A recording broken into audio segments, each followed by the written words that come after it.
أجمعين. أما بعد فأعوذ بالله السميع العليم من الشيطان الرجيم. بسم الله الرحمن الرحيم. ألم تر أن الله يسبح له من في السماوات والأرض والطير صافات كل قد علم صلاته وتسبيحه والله عليم بما يفعلون ولله ملك السماوات والأرض وإلى الله المصير. پچھلی آیتوں میں اللہ تبارک و تعالی نے کفار کی مثال دی تھی. کفار کی دو مثالیں دی تھی. پہلی مثال کیا تھی کہ کفار کے اعمال چٹیل میدان کی طرح ہیں. کوئی اس کو پانی دکھنے لگتا ہے حتیٰ کہ وہاں پانی نہیں ہوتا تو اس کی زندگی بھی ویسے ہی ہے. دوسری مثال اندھیرے کی دی کہ سمندر کا اندھیرا ہے. پہلے تو گہرائی کا اندھیرا، پھر اس کے اوپر پھر موج آتی ہے، پھر موج ڈھلتی ہے تو سمجھتا ہے ختم ہو گیا اندھیرا، تو اس کے اوپر اور موجیں آتی جاتی ہے، ختم نہ ہونے والی چیز. پھر اس کے اوپر آسمان کا اندھیرا. یعنی کفار کی زندگی بالکل اندھیرے میں ہے. اندھیرے سے تشبیہ دی گئی. ان آیتوں میں سورۃ النور کی اللہ نے فرمایا الم ترى، کیا آپ نہیں دیکھا، ان اللہ یسبح له من فی السماوات والارض والطیر صافات، کہ بے شک اللہ کی تسبیح کرتا ہے جو کوئی آسمانوں اور زمین میں ہے، اور فضا میں پھیلے ہوئے پرندے بھی اللہ کی تسبیح کرتے ہیں. کل قد علم صلاته وتسبیحه، ہر ایک نے اپنی نماز، عبادت اور تسبیح جان لی ہے. واللہ علیم بما یفعلون، اور جو کچھ وہ کرتے ہیں اللہ اسے خوب جانتا ہے. وَلِلَّهِ مُلْكُ السَّمَاوَاتِ وَالْأَرْضِ، اور اللہ ہی کے لیے ہے آسمانوں اور زمین کی بادشاہی، اور اللہ ہی کی طرف سب کو لوٹنا ہے. وَإِلَى اللَّهِ الْمَصِيرُ. ہر چیز اللہ کی تسبیح بیان کرتی ہے. اللہ نے بیان فرمایا کہ آسمانوں اور زمینوں کی ہر چیز، یعنی فرشتے، انسان، جن، حیوان، حتیٰ کہ جمادات، سمندر میں دبی ہوئی مچھلیاں، زمین میں دھسے ہوئے کیڑے پتنگے، ہر چیز اللہ کی تسبیح بیان کرتے ہیں. جیسا کہ دوسری آیت میں اللہ نے دوسری جگہ فرمایا تسبح له السماوات السبع والارض ومن فيهن وان من شيء الا يسبح بحمده ولكن لا تفقهون تسبيحهم انه كان حليما غفورا. ساتوں آسمانوں اور زمین اور جو مخلوق ان میں سے ہے سب اس کی پاکیزگی بیان کرتے ہیں، اور مخلوقات میں سے کوئی بھی چیز نہیں مگر اس کی حمد کے ساتھ تسبیح کرتی ہے، لیکن تم ان کی تسبیح کو نہیں سمجھتے. بے شک وہ نہایت حوصلے والا، بہت بخشنے والا ہے. یعنی اللہ تبارک و تعالیٰ کی تسبیح ہر چیز، ہر مخلوق کرتی ہے. والطیر صافات، اور پھیلائے ہوئے پرندے بھی اللہ کی تسبیح بیان کرتے ہیں. جو آسمان میں اڑ رہے ہیں وہ بھی اللہ کی تسبیح اور عبادت کرتے ہیں، اور اللہ نے ہی انہیں تسبیح الہام فرمائی اور ان کی رہنمائی کی ہے کہ وہ جانتا ہے کہ یہ کیا کرتے ہیں. کل قد علم صلاته وتسبیحه، ہر ایک نے اپنی عبادت اور اپنی تسبیح جان لی ہے. ضروری نہیں کہ انسان کو ہر مخلوق کی تسبیح معلوم ہو. انسان کی زبان ہے، انسان زبان سے بول سکتا ہے، زبان سے تسبیح کرتا ہے، لیکن دوسری مخلوقات کے تعلق سے ہم یہ نہیں سمجھ سکتے کہ وہ زبان سے تسبیح کرتے ہیں، کیسے تسبیح کرتے ہیں، اس کا طریقہ کیا ہے.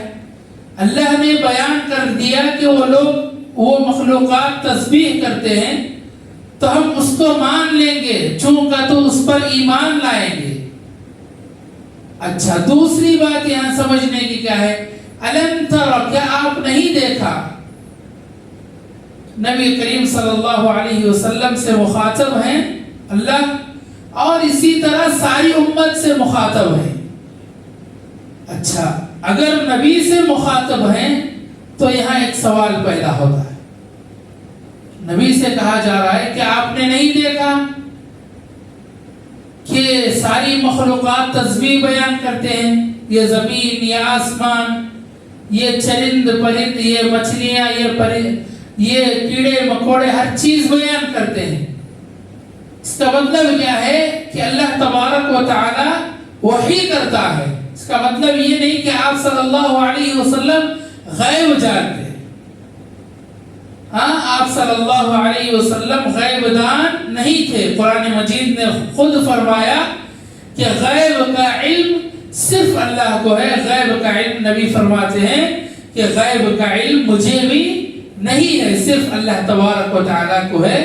سب کے تسبیح کرنے کا، عبادت کرنے کا انداز، طریقہ الگ ہے.